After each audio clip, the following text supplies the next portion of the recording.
अस्सलाम वालेकुम जी। आज का टॉपिक है कॉमन मोड रिजेक्शन रेशो।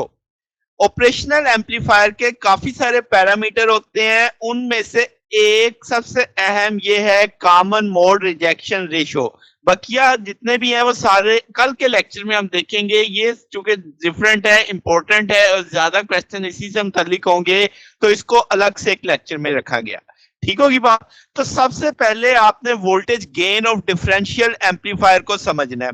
अब हमने कल लास्ट लेक्चर में पढ़ा कि डिफरेंशियल एम्पलीफायर के तीन मोड ऑफ सिग्नल्स होते हैं, सिंगल एंडेड, डबल एंडेड जिसे हमने डिफरेंशियल बोला था इनपुट, और कॉमन आपके पास कॉमन मोड जो होता है। अब क्या है कि जनाब के जो वोल्टेज गेन है डिफरेंशियल एम्पलीफायर का, जब वो डिफरेंशियल मोड में होगा तो वो डिफरेंशियल मोड गेन कहलाएगा, वोल्टेज गेन, जिसे हम एडी से जाहिर करेंगे। अब आइडियली ये बहुत ज्यादा होगा, यानी कि वेरी हाई गेन, जबकि प्रैक्टिकली हम देखते हैं कि ये आपके पास सेवरल थाउजेंड्स के अंदर आता है। ठीक होगी बात। 10 की पावर 5 आमतौर पे आ रहा होता है। तो जनाब अब ये वाला गेन जो है, जो कि आपने किस मोड में हासिल किया, डिफरेंशियल मोड में हासिल किया, तो वो डिफरेंशियल मोड गेन हो गया। अब आपको ये भी पता लग गया आइडियली कितना होगा, प्रैक्टिकली कितना होगा। अब वो वोल्टेज गेन जो हम कॉमन मोड ऑपरेट करते हुए हासिल करेंगे, वो कॉमन मोड वोल्टेज गेन होगा, एसी से रिप्रेजेंट करेंगे। आइडियली ये जीरो होना चाहिए, मगर प्रैक्टिकली ये लेस देन वन होता है, यानी मच लेस देन वन होता है, लेस से काफी कम होता है। तो इसका मतलब ये हुआ कि डिफरेंशियल गेन कॉमन मोड के लिहाज से तो बेहद बेहद ज्यादा है। तो आपके पास बेहतर परफॉर्मेंस के लिए यही है कि आप अगर जब आप ये लफ्ज बोलोगे कॉमन मोड रिजेक्शन में, तो आप कहोगे जितना ये गेन ज्यादा होगा डिफरेंशियल का, उतनी ये परफॉर्मेंस बेहतर करेगा। अब इसको जरा और डिटेल में समझते हैं इस बात को कि ये कॉमन मोड की जो रिजेक्शन है इसका क्या मामला है। अब जनाब कॉमन मोड रिजेक्शन ये है, पहले तो आपको ये पता है कि इनपुट पे सेम सिग्नल दिया जाता है, सेम पोलैरिटी वाला, सेम फेज, सेम एम्पलीट्यूड, तो वो आउटपुट जब सुपर इम्पोज्ड होती हैं तो वो कैंसिल कर देती हैं, रिजल्ट पे जीरो वोल्टेज आउटपुट पे आता है। इस अमल को क्या बोलते हैं, कॉमन मोड रिजेक्शन कहते हैं। ठीक है। अब इसकी जो अहमियत है वो कब है, जब अनवांटेड सिग्नल आ जाता है आपके पास दोनों इनपुट्स के ऊपर, हम उसे खत्म करना चाहते हैं।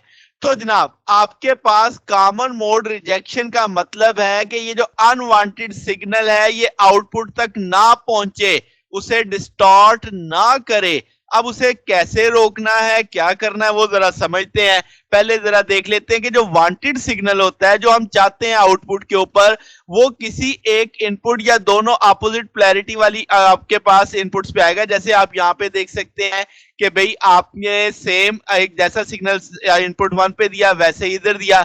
अब जो वन पे आया था उसने उलट के आना था किस पे, वन पे, और सेम फेज के साथ जाना था टू पे। अब जो टू पे सिग्नल दिया है उसने उलट के आना था टू पे और सेम फेज के साथ जाना था वन पे। तो इस लिहाज से ये एक दूसरे के इफेक्ट को क्या करते थे, कैंसिल, तो जीरो वोल्ट आता था। ठीक होगी बात। अब जो अनवांटेड सिग्नल होगा वो सेम पोलैरिटी से आएगा दोनों इनपुट्स पे, वो एक दूसरे को एसेंशियली कैंसिल करेगा, जैसे आप फिग में देख सकते हैं, वो आउटपुट पे अपीयर नहीं होगा।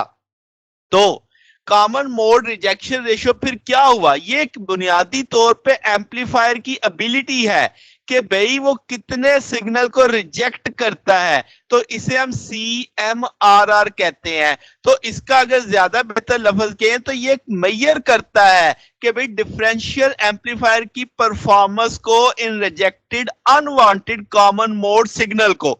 तो वो आपके पास रेशियो है किस किस की, डिफरेंशियल गेन की कॉमन मोड गेन के साथ। अब हमने ऊपर पढ़ा एडी आपके पास डिफरेंशियल गेन है, एसी आपके पास कॉमन मोड गेन है, और अब आपके पास हम आमतौर पर से डेसिबल में रिप्रेजेंट करते हैं, तो 20 लॉग एडी ओवर एसी आ जाएगा। जितना सीएमएमआर ज्यादा होगा, इसका मतलब एडी तो पहले बहुत ज्यादा, एसी कम है, तो जितना सीएमएमआर ज्यादा होगा इसका मतलब डिफरेंशियल गेन हाई है, कॉमन मोड गेन लो है। अब इसको एक एग्जांपल से समझाता हूं कि भाई लेट्स से सीएमएमआर 10,000 है। तो इसका मतलब आपके जहन में क्या आना चाहिए कि जो डिजायर इनपुट सिग्नल है वो एम्पलीफाइड हुआ 10,000 गुना ज्यादा। किसके लिहाज से?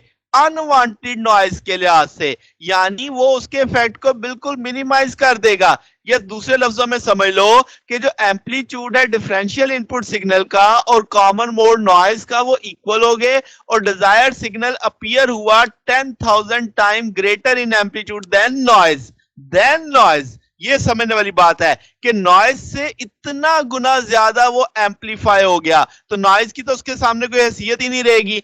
तो इसीलिए हम कहते हैं कि आपके पास नॉइज जो है वो एलिमिनेट हो जाती है। तो ये बुनियादी कंसेप्ट है CMRR का, कॉमन मोड रिजेक्शन रेशो का। तो जनाब ये हमारे पास आज का टॉपिक था। अगर आपको इसमें कोई बात पूछनी हो, डाउट हो, तो नीचे कमेंट्स में पूछ सकते हैं। वीडियो अच्छी लगी हो तो वीडियो को लाइक कीजिएगा, दोस्तों के साथ शेयर कीजिएगा, चैनल को भी सब्सक्राइब कर दीजिएगा। अब तक के लिए इतना ही, बाकी इंशाल्लाह फिर नेक्स्ट देखेंगे। ओके, अल्लाह हाफिज।